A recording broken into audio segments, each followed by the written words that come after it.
Guys, আশা করি তোমরা সবাই খুব খুব ভালো আছো। আজকে আমি শাড়ি পরে পুরো রেডি হয়ে গেছিলাম আমার একটা ফ্রেন্ডের বাড়িতে, কারণ তার গৃহপ্রবেশ ছিল।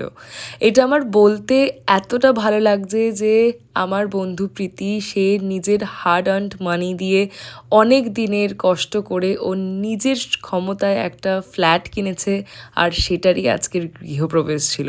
ট্রাস্ট মি গাইজ, আমার এটা এতটা ভালো লাগে যখন আমি আমার ফ্রেন্ডসদেরকে দেখি যে তারা নিজেদের লাইফে এতটা গ্রো করছে আর এত কিছু অ্যাচিভ করছে যে আমাকেও তারা ইন্সপায়ার করে ফেলে। যাই হোক, তারপর ওখানে গিয়ে আমরা সব বন্ধুরা মিলে আড্ডা দিতে বসে গেছিলাম, কারণ বন্ধু মানেই হচ্ছে জমি আড্ডা দেওয়া। আর তারপর আমরা বসে গেছিলাম খেতে। খাবারও কিন্তু অসাধারণ ছিল, প্রচুর কিছু ছিল মেনুতে, ওগুলো আমি সব দেখাতে পারিনি। আর তারপর এখানে ত্রিয়াশি ওর ভাইদেরকে রাখি বাজছিল, আর আজকে অনেক মাস পর আমার ভাই আমার বাড়িতে এসেছিল, তো আমি ওকে তাই রাখি পরে।